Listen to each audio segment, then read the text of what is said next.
I'm here. Thank you so much for joining me. The Chinese dream is crumbling right before the eyes of many young people. For those who work so hard to please the communist regime, the only reward they get in return is just barely enough to survive. The system offers them no social mobility. Their dreams are turned into nightmares. And now the Chinese Communist Party is taking away their last hope to make it in life. What is that hope? It's entrepreneurship. It's owning a business. But the CCP has other plans. It wants to see everyone become a little hamster running on the wheel of communism, going nowhere fast. In today's episode, we will talk about the new forced savings plan imposed on young Chinese citizens by the Chinese Communist Party. Find out why this program is popping up all over China, how it was received by the public, and most importantly, what impact it will have on the country's economy. You are watching this channel. According to the latest reports coming out of mainland China, the Chinese government is planning to introduce an insurance scheme that would force young people to save money. This mandatory individual savings account would be linked to social welfare benefits. Those who don't contribute would be denied unemployment benefits if they lose their job or medical benefits if they fall ill. People are calling it the Coffin board scheme because it basically makes a person's future savings an enforced contribution to the Chinese Communist Party's coffin. That's what it's all about. The party needs more money.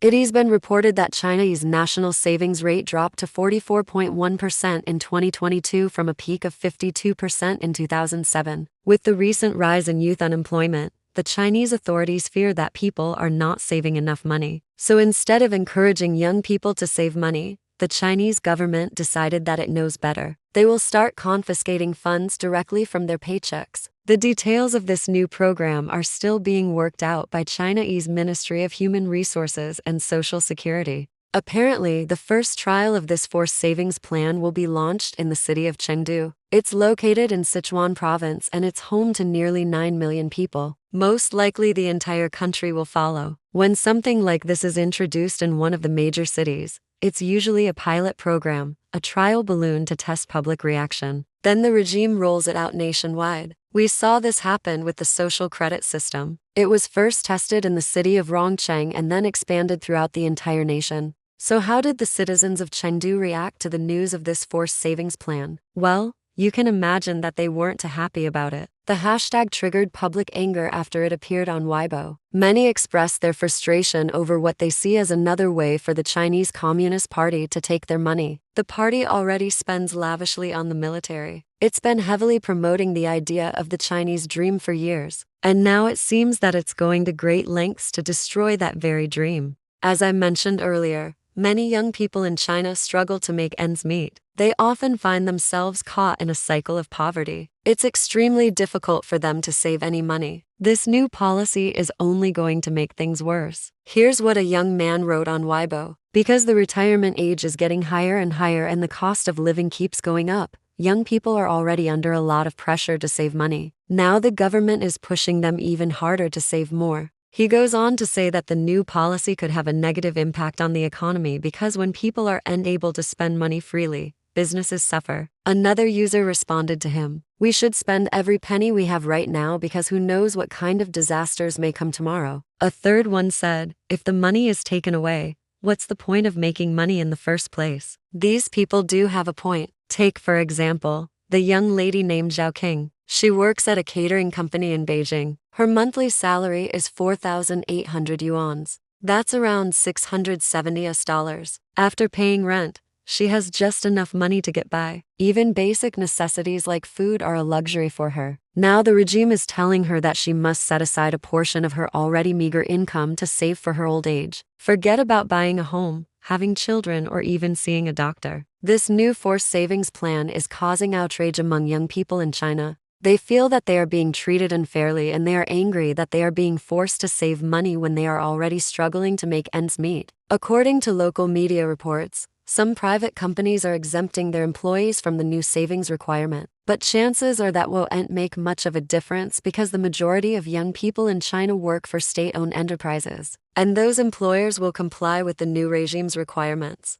This whole situation highlights the growing gap between the rich and the poor in China. While the Chinese Communist Party enjoys record-high revenues, more and more young people are falling into poverty. The party's lavish spending on the military and its obsession with control are taking away any chance these young people had to build a decent life for themselves. The Chinese Communist Party's lavish spending is staggering. In 2023 alone, China's military expenditures increased by 3.2%, totaling 2.04 trillion yuan. That's equivalent to $281 billion. Since Xi Jinping came to power, China's military budget has increased by almost 70%. Meanwhile, Chinese youth unemployment remains above 20%. Young people are losing faith in the Chinese dream. They see the regime's actions as a betrayal of the promises made to them by the party. What makes it even worse is that the CCP is taking away their freedom of speech. Instead of addressing the root causes of the problem, which is the regime's own mismanagement,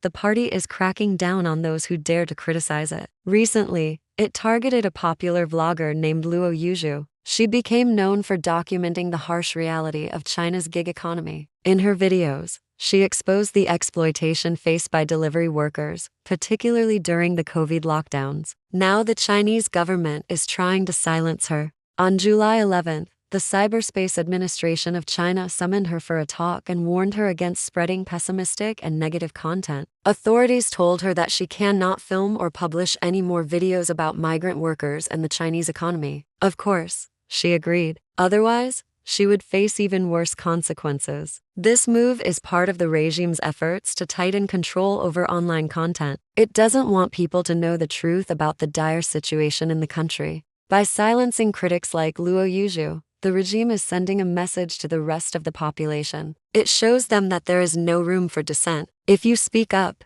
you will be next. The irony here is that the Chinese Communist Party is supposed to be serving the people. That's what the name of the country indicates. But in reality, it's quite the opposite. It's the people who serve the regime. Every paycheck they get, they hand over a portion of it to the party. Now the regime is taking away their last opportunity to build a decent life for themselves. It's forcing them into becoming professional beggars. That's exactly what the characters portrayed in Victor Hugo's Les Miserables were. They were professional beggars who begged for money so that they could turn around and hand it to the king. In modern-day China, the beggars are handing their money to the Chinese Communist Party instead, and the party pretends to care for their well-being while it enriches itself. And that is precisely how the Chinese Communist Party operates. It uses people to grow the economy and then takes the fruits of their labor. It tells them that they've reached the pinnacle of their development, but behind the scenes, it pushes them further and further into poverty. Thank you for watching this video. If you liked it, give it a thumbs up, share it with your friends and subscribe for more content. See you tomorrow.